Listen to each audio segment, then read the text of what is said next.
along this summer. Hey, coming up here on NBA Today, ESPN's new power rankings. They were just released. Wait until you see who's ahead of Luka and the Lakers. And tonight, it's the first rematch of the W Finals. Here are exclusive interviews with Nafisa and Sabrina ahead of what is sure to be one of the best games of the season. Also, Shams is standing by with the very latest out of Golden State. Why hasn't Jonathan Kuminga signed a deal yet? We have all the details. NBA Today starts right now. And that is the developing story that we're going to start our show with. Forward Jonathan Kuminga, he headlines a group of restricted free agents. As reported by Shams, the Warriors have been in contact with several teams, but have not received an offer to their liking on a sign-in trade here for the fifth-year swingman. And this is all very important because the Golden State Warriors, look at this, they're the only team this offseason that is yet to make a single move, a single acquisition for a player with NBA experience. So for the latest on Kuminga, we're joined by the duo who broke the news this morning. Of course, our senior insider, Shams Charania, is here.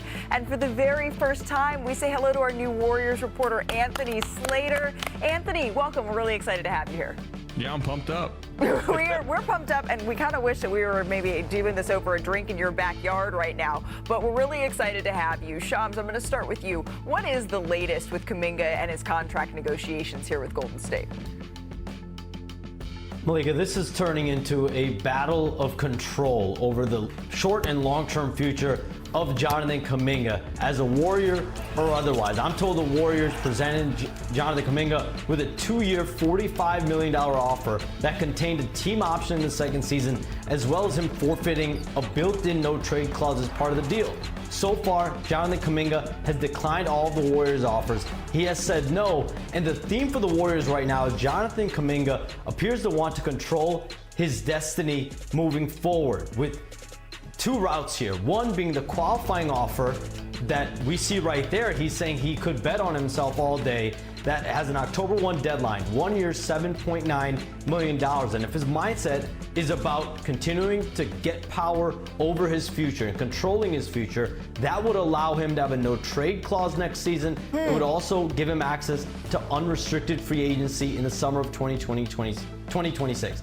The other route for Jonathan Kuminga is sign and trades. The Phoenix Suns and Sacramento Kings have both had interest in him, have given him offers up to about 4 years, $90 million, have given him a player option as well, have also promised him a starting role, guaranteed minutes, and control over his future with that player option. But clearly, the Warriors, as of right now, have shunned all sign and trade offers. So right now, what we see is a stalemate between both sides, is both sides at a crossroads for a player that clearly believes that he has not been given the full amount of opportunity in Golden State. Clearly, he has a high level of self-belief right now. Yeah, I mean, that we saw that in that social media post. There's a lot of options here, is what I'm hearing, that's on the table for Jonathan Kuminga. So, Anthony, you've been around this team throughout Kuminga's entire tenure, his entire time with this roster. Do the Warriors, because I hear confidence coming from Kuminga, do the Warriors feel confident that they will eventually reach a deal here? Yeah, for sure. They've been pretty firm in the last few days saying, there's a reason why it's called restricted free agency and not unrestricted free agency. They kind of, hold the leverage on his future, and their preferred path clearly is the offer they put on the table. It's short term, it's tradable. That's how they pitched it to Kuminga even, because it's something they could maybe trade in January at full value. But they say regardless, their stance is that as of right now, they're shutting down sign and trade talks. They found nothing appealing there. And they believe he's going to be on the roster. Their stance is he will be on the roster to start next season, and if that's the qualifying offer, that's what it is. The concern there, the flip side of that, is the messiness of this. It's already, as you all can attest, has become kind of a messy restricted free agency. Yeah. How about when this gets to training camp? How about when the veterans are around, looking around, saying, is this going to be a distraction in one of Steph Curry, Jimmy Butler, and Draymond Green's final contention seasons? I think that's where there's a potential, pivot point, breaking point in this. But as of now, as Shams mentioned, it's a stalemate, and it continues to be messy. But right now, the Warriors are saying they're shutting down those sign-in trades talks. So if they are looking to re-engage for the Warriors here at some point, Shams, what would a potential sign-in trade eventually look like? Because they're saying right now they expect him to be on the roster.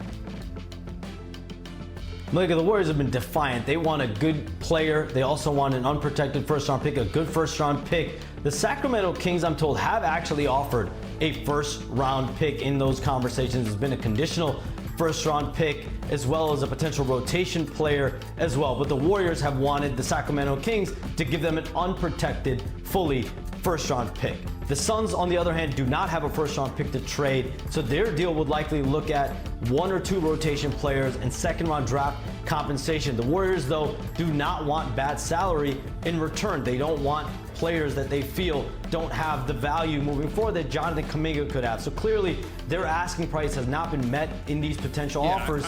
There's still about a month and a half, 2 months left before Jonathan Kuminga has a real decision to make with that October 1 qualifying offer. Okay, so it sounds like there is a whole lot still on the table that Jonathan Kuminga and the Golden State Warriors need to come to an agreement on. Fellows, thank you so much. We'll continue to monitor the situation. And Slater, we really, really are very lucky and excited to have you here at ESPN, you and your enormous podcast mic. All right, let's take a look at this. Over the last 2 seasons, Jonathan Kuminga averaged just over 17 points on 51% shooting in 56 starts. Those numbers did fall to 14.6 points a game on 48% shooting in the 65 games Kuminga came off of the bench here. We have seen it in spurts. When Steph Curry was out in the playoffs last year, Kuminga rose to the occasion. This has been a constant tug of war between this player and this franchise. So Kendrick Perkins, I wonder, to Slater's point, how much this might impact Golden State. Having this really talented player, his contract hanging over a team that has a core of Steph, of Draymond, of Jimmy, that have all said this is the last hurrah, and by the way, are all over 35 years old. What do you think?